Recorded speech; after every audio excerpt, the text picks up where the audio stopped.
మన ప్రభుత్వం అభివృద్ధికి పెద్దపీట వేసి కియా లాంటి భారీ పరిశ్రమలను, ఐఐటి లాంటి జాతీయ విద్యా సంస్థలను నెలకొల్పితే ఈ ప్రభుత్వం వాటిని అభివృద్ధి చేయకపోగా వాటిని నిర్లక్ష్యంతో నిర్వీర్యం చేసింది. సిద్ధం అన్నాడు జగన్. దేనికి సిద్ధం?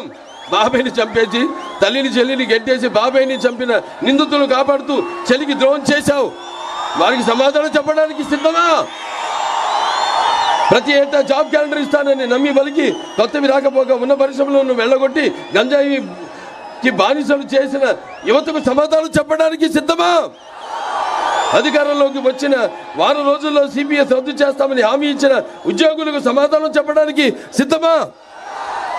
రాష్ట్రానికి రాజధాని లేకుండా 3 రాజధానుల పేరుతో అమరావతి రైతుల త్యాగాన్ని అవహేళన చేసి నువ్వు రైతులకు ప్రజలకు సమాధానం చెప్పడానికి సిద్ధమా? నా ఎస్సీ, నా ఎస్టీ, నా బీసీ, నా మైనారిటీ అని చెప్పుకు తిరిగే నువ్వు దళితులను చంపి డోర్ డెలివరీ చేసిన వారిని కాపాడుతూ ఒక ఫ్యామిలీ రైలు కింద పడి ఆత్మహత్య చేసుకున్న కుటుంబానికి సమాధానం చెప్పడానికి సిద్ధమా? 10వ తరగతి చదివే అబ్బాయి తన అక్కని వేధిస్తున్నాడని అడిగితే పెట్రోల్ పోసి సజీవ దహనం చేసిన కుటుంబాలకు కన్నీళ్లు తుడవడానికి సిద్ధమా? పోలవరాన్ని గోదావరిలో కలిపేసి నిన్ను నీ ప్రభుత్వాన్ని బ్లాక్ లిస్ట్లో పెట్టిన కాంట్రాక్టర్లకు బిల్లులు ఇవ్వడానికి సిద్ధమా?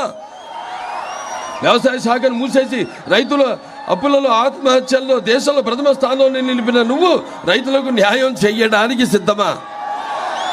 ఆర్టీసీ కరెంటు ఛార్జీలు పెంచి ఇంటి పన్ను, నీటి పన్ను, ఆస్తి పన్ను, ఆఖరికి చెత్త పన్ను పెంచేశావు.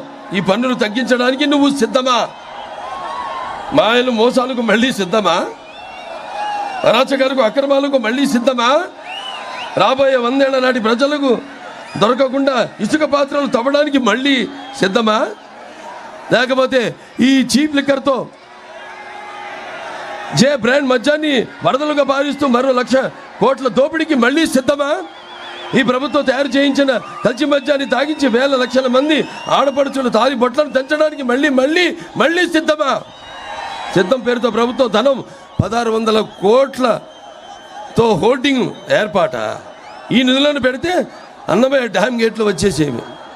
హంద్రీనీవా కాలువ అధునీకరణ పూర్తయ్యేది. మీకు అభివృద్ధి కావాలా? అరాచకం కావాలా? మీకు సంక్షేమం కావాలా? విధ్వంసం కావాలా? మీకు సమర్థ పాలన కావాలా? రాక్షస పాలన కావాలా? మీకు స్వర్ణ యుగం కావాలా? చీకటి రాజ్యం కావాలా? మీకు స్వర్ణ యుగం కావాలా? చీకటి రాజ్యం కావాలా? మీకు కన్స్ట్రక్షన్ కావాలా? డిస్ట్రక్షన్ కావాలా? సిద్ధం అన్నావు కదా. ధర్మ యుద్ధానికి మేము సంసిద్ధం. అవునా? రాష్ట్ర అభివృద్ధిని నిలువెత్తి గోతులో పూడ్చి 100 ఏళ్లు వెనక నడిపించిన నీ పాలనకు చరమ గీత పాడుతూ సమరసింహ శంఖారావానికి ఉరకలెత్తిన ఉత్సాహంతో ఓటు అనే వజ్రాయుధంతో నీ రాక్షస పాలనను అంతమొందించడానికి మేము సంసిద్ధం. అవునా? నిన్ను నీ వైసీపీని పాతాళంలోకి తొక్కేయడానికి ప్రజలు, తెలుగుదేశం, జనసేన తమ్ముళ్ళు సిద్ధం.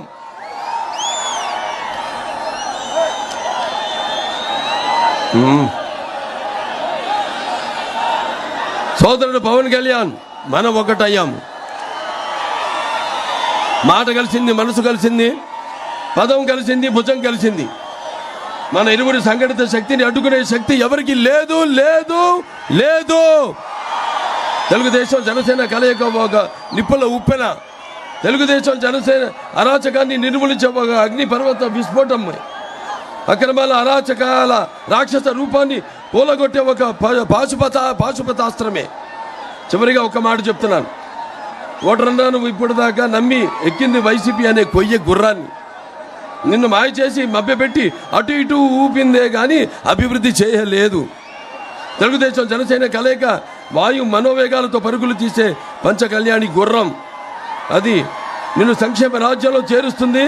చేయగండి నిండని మీ బ్రతుకుల్లో అద్భుతమైన వెలుగులు ఇస్తుందని తెలియజేసుకుంటూ అందరు కూడా ఇలాగే ఒక సంఘటిత శక్తిగా ఉండి మరి ఈ యొక్క ఏదైతే మనం కోల్పోయామో మన ఉనికిని,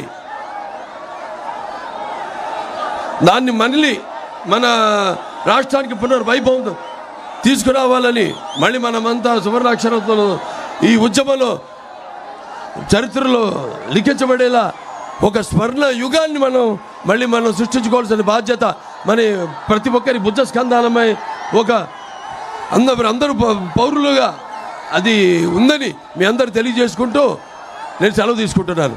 జై భారత్, జై తెలుగుదేశం, జై జనసేన.